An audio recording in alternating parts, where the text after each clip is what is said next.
தேவேந்திரகுல வேளாளர் உறவுகளுக்கு வணக்கம். நான் உங்கள் செந்தில் மல்லர் பேசுகிறேன். 2026 சட்டமன்ற தேர்தல் களம் சூடுபிடிக்க தொடங்கியிருக்கிறது. இத்தகைய சூழலில் அவரவர் தங்களுக்கான அதிகாரத்தை பெற வேண்டும் என்கிற முனைப்புடன் செயலாற்றி வருகிறார்கள். இந்த வேளையில் நாம் என்ன செய்யப் போகிறோம்? தொடர்ந்து தேர்தல் அரசியலில் பார்வையாளராக மட்டுமே இருக்கப் போகிறோமா, அல்லது பங்கேற்பாளர்களாக மாறி அதிகாரத்தை பகிர்ந்தெடுக்கப் போகிறோமா? அதிகாரத்தை கைப்பற்றியே ஆக வேண்டும், அதிகார பகிர்வினை பெற்றே ஆக வேண்டும். அந்த இலக்குடன் மல்லர் மீட்பு களமும் தமிழர் தாயகம் கட்சியும் 24 தொகுதிகளில் வேட்பாளர்களை நிறுத்துவதற்கு ஏற்பாடுகளை செய்து கொண்டிருக்கிறது. கூட்டணிக்கான முயற்சிகளிலும் ஈடுபட்டு வருகிறது.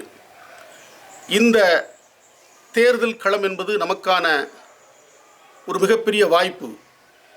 குழப்பமான அரசியல் சூழல் நிலவி வருகிறது. இதை சரியாக தேவேந்திரகுல வேளாளர்கள் பயன்படுத்தி அதிகாரத்தை நோக்கி நாம் நகர வேண்டும்.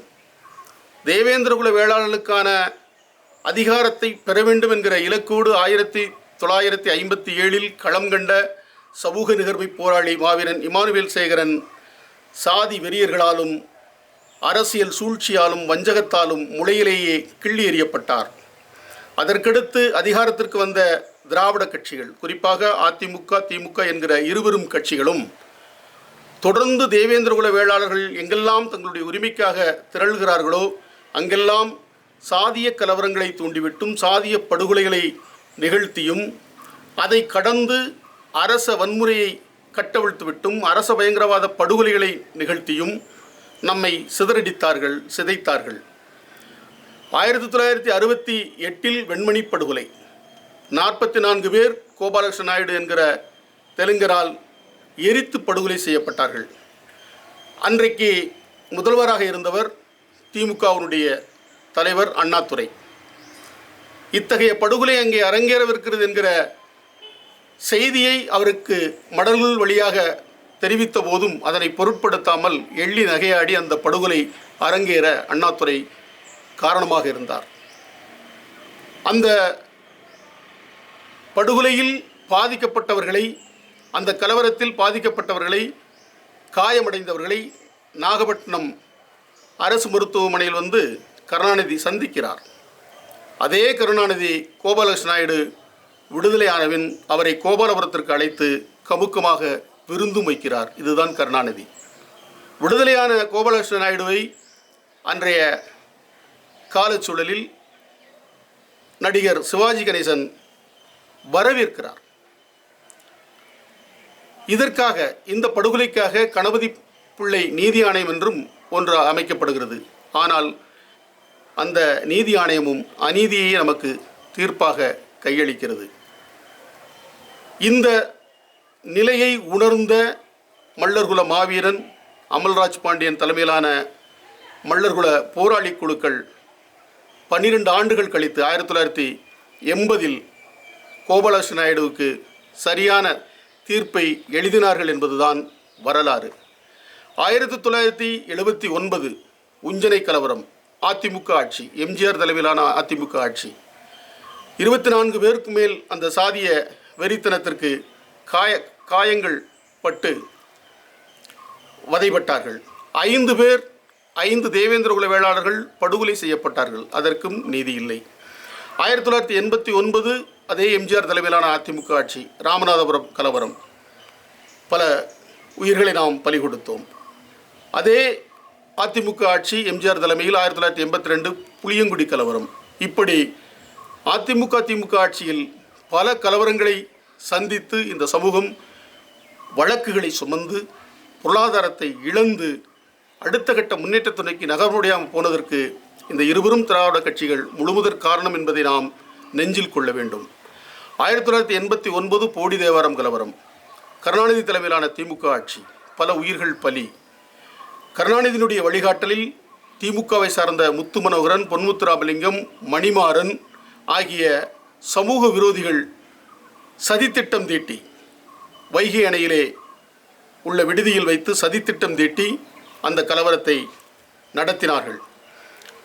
அந்த கலவரத்தில் கண்டமனூரில் கருணாநிதியுடைய காவல்துறை துப்பாக்கிச்சூடு நடத்தியது.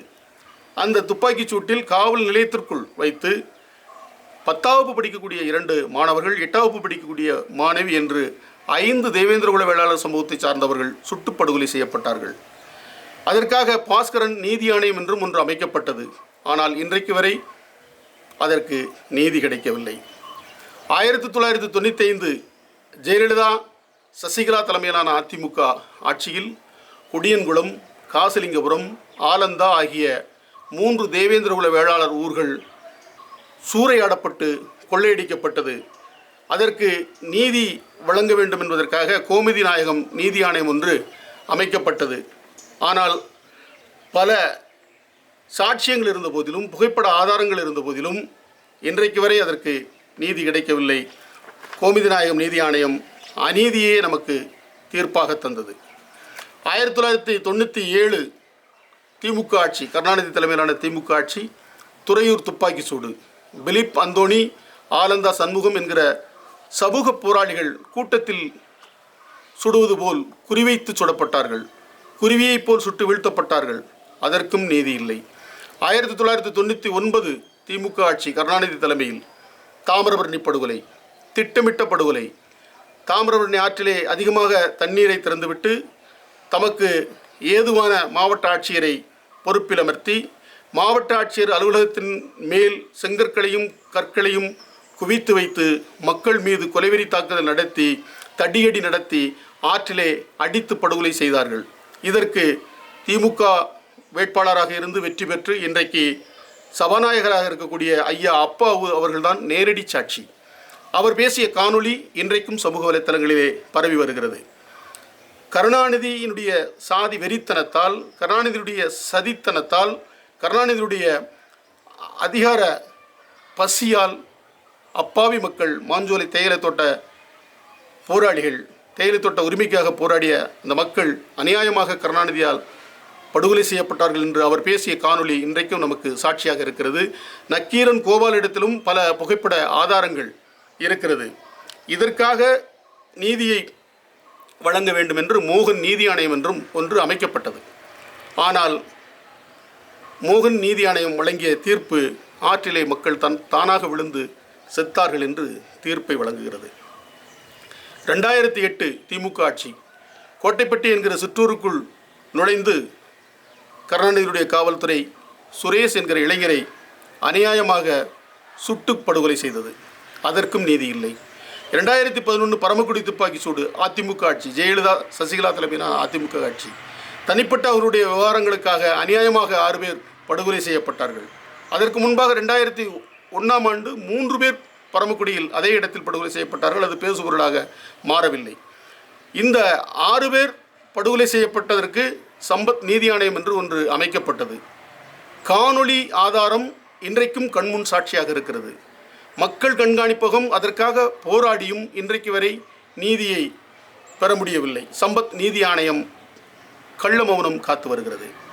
2013 மீண்டெழும் பாண்டியர் வரலாறு, தேவேந்திரகுல வேளாளர் சமூகத்தினுடைய வரலாறை மீட்டெடுத்து இந்த சமூகத்தை அரசியல்படுத்த வேண்டும் என்கிற இலக்கோடு வெளியிட வேண்டும் என்று நாங்கள் திட்டமிட்ட மீண்டெழும் பாண்டியர் வரலாறு இதே ஜெயலலிதா தலைமையிலான சசிகலா தலைமையிலான அதிமுக ஆட்சியில் தடை செய்யப்பட்டு என் மீதும் என்னுடைய மாமனார் மீதும் தேசத்துரோக வழக்கு புனையப்பட்டு மிகப்பெரிய ஒரு நெருக்கடிக்கு என் குடும்பத்தை ஆளாக்கினார்கள். 2015 பட்டியல் வெளியேற்றத்தை உரைக்கும் முகமாக நான் எழுதிய வேந்தர் குலத்தின் இருப்பிடம் எது என்கிற புத்தகத்தையும் இதே அதிமுக அரசு தடை செய்தது.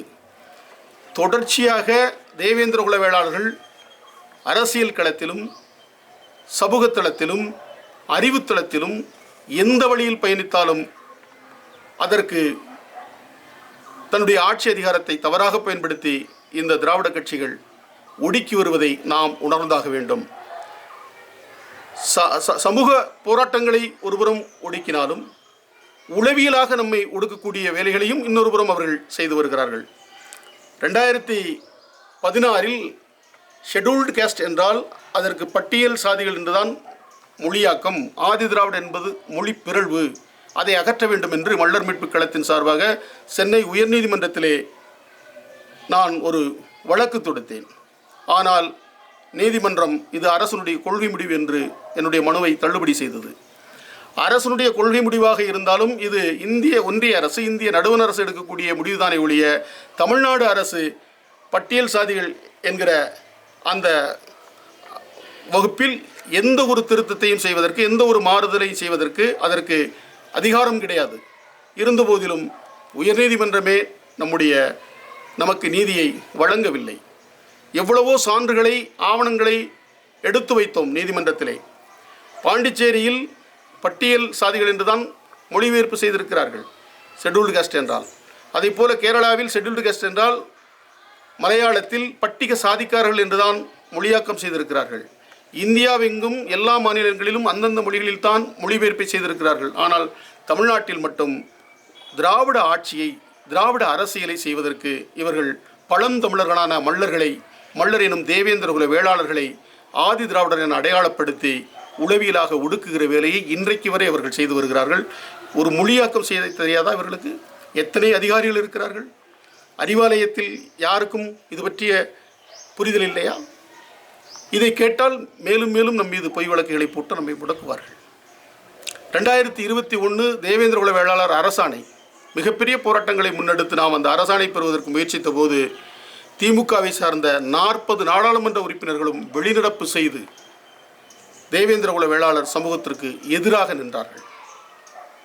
ஆனால் இசை வேளாளர் என்கிற பெயரை அவர்கள் எப்படி ஏற்றுக்கொண்டார்கள், அதற்கு ஏன் எதிர்ப்பை அவர்கள் தெரிவிக்கவில்லை என்பதற்கான விளக்கத்தை அந்த கட்சி இன்றைக்கு வரைக்கும் கொடுக்கல. இதையெல்லாம் நாம் மனதில் கொள்ளணும், இதெல்லாம் மறந்துடக்கூடாது. பட்டியல் வெளியேற்றம் பற்றி இன்றைக்கு வரை தமிழக முதல்வர் மு.க. ஸ்டாலின் அவர்கள் ஏன் பேசவில்லை? எதிர்க்கட்சி தலைவர் எடப்பாடி பழனிசாமி அவர்கள் ஏன் பேசவில்லை? இது குறித்தும் நாம் சிந்தித்தாக வேண்டும். 2003ஆம் ஆண்டு முதல் இன்றைக்கு 22 ஆண்டுகளாக மல்லர் மீட்புக் களம் பட்டியல் வெளியேற்ற கோரிக்கையை தொடர்ந்து முன்னெடுத்து வருகிறது. தேவேந்திர குல வேளாளர் சமூகத்தினுடைய மிகப்பெரிய ஆளுமைகளான தலைமையாக விளங்கிய அண்ணன் பசுபதி பாண்டியன், அண்ணன் ஜான் பாண்டியன், அண்ணன் கிருஷ்ணசாமி ஆகிய 3 தலைமைகளையும் பட்டியல் வெளியேற்றம் பேச வைத்த இயக்கம் மல்லர் மீட்புக் களம். செந்தமிழன் சீமான் அவர்களையும், மருத்துவர் ஐயா ராமதாஸ் அவர்களையும், மருத்துவர் ஐயா அன்புமணி அவர்களையும் பட்டியல் வெளியேற்றம் குறித்து பொதுவெளியிலே பேச வைத்த இயக்கம் மல்லர் மீட்புக் களம். கடந்த தேர்தலில் பாட்டாளி மக்கள் கட்சி தேவேந்திர குல வேளாளர்களின் பட்டியல் வெளியேற்ற கோரிக்கையை தேர்தல் அறிக்கையில் இடம்பெறச் செய்தது. அதற்கு பின்புலமாக செந்தில் மல்லர் இருந்தான் என்பதையும் நான் இந்த வேளையிலே நினைவூட்ட கடமைப்பட்டிருக்கிறேன். அதுபோல் தேவேந்திர குல வேளாளர் அரசாணை வருவதற்கும் என்னுடைய வேளாளர் யார் என்கிற புத்தகமும் மல்லர் மீட்புக் களம் வழங்கிய மனுவும் மிகப்பெரிய அடித்தளத்தை அமைத்தது என்பதையும் நான் இந்த இடத்திலே எடுத்துரைக்க கடமைப்பட்டிருக்கிறேன். 2023 இப்படி தொடர்ச்சியாக தேவேந்திர குல வேளாளர்களுக்கு எதிராக இந்த திராவிட கட்சிகள் இருந்து வந்ததால் 2023ஆம் ஆண்டு திராவிட ஒழிப்பு மாநாடு நடத்துவதற்கு நாம் சென்னையிலே அறிவித்து அதற்கான ஏற்பாடுகளை செய்தபோது காவல்துறை அனுமதி மறுத்தது.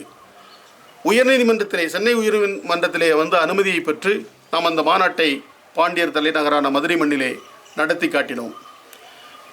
திராவிடம் என்பது ஒரு பொய் கருத்துருவாக்கம், அது ஒரு ஏய்ப்பு அரசியல் என்பதை நாம் தோலுரித்து தொங்கவிட்டிருக்கிறோம்.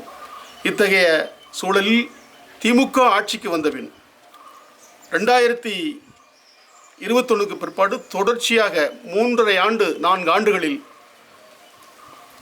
தொடர் படுகொலைகள், தென் மாவட்டத்திலே தொடர் படுகொலைகள், 438 பேருக்கு மேல் இங்கே தேவேந்திர குல வேளாளர் சமூகத்தை சார்ந்தவர்கள் திட்டமிட்டு படுகொலை செய்யப்பட்டார்கள். இதை தடுக்கும் முகமாக 2024 டிசம்பர் 1 நான் பேசிய பேச்சு இந்த படுகொலைகளை தடுத்தது. அதனால் ஏற்பட்ட வழக்கு, அதற்கு பிற்பாடு அவர்கள் புனைந்த பொய் வழக்குகள், குண்டர் தடுப்புச் சட்டம் எல்லாவற்றையும் உடைத்தெறிந்துவிட்டு இன்றைக்கு நாம் மீண்டும் அரசியல் களத்திற்கு வந்திருக்கிறோம். தேவேந்திர குல வேளாளர் சமூக உறவுகள் இது குறித்து சிந்தித்தாக வேண்டும். இந்த சமூகத்திற்காக போராடிய எண்ணற்ற போராளிகள் படுகொலை செய்யப்பட்டிருக்கிறார்கள். இமானுவேல் சேகரன் காலத்திலிருந்து, அண்ணன் பசுபதி பாண்டியன் காலத்திலிருந்து இன்றைக்கு வரை பல தலைமைகளையும் பல போராளிகளையும் நாம் இழந்திருக்கிறோம். இதற்கு மேலும் இது போன்ற இழப்புகள் கூடாது என்பதற்காக, அதை தவிர்க்க வேண்டும் என்பதற்காக நாம் அதிகாரத்தை நோக்கி நகர்ந்தாக வேண்டிய ஒரு நிலை இருக்கிறது. இதை சமூக அக்கறையாளர்கள், சமூக சிந்தனையாளர்கள் கருத்தில் கொள்ள வேண்டும், கவனத்தில் கொள்ள வேண்டும். வருமுன் காக்க வேண்டும் என்று சொன்னால் அரசியல் ஒன்றே, அரசியல் அதிகாரப் பகிர்வு ஒன்றே நமக்கு சமூகத்தின் அரணாக இருக்கும் என்பதை நாம் புரிந்துணர வேண்டும்.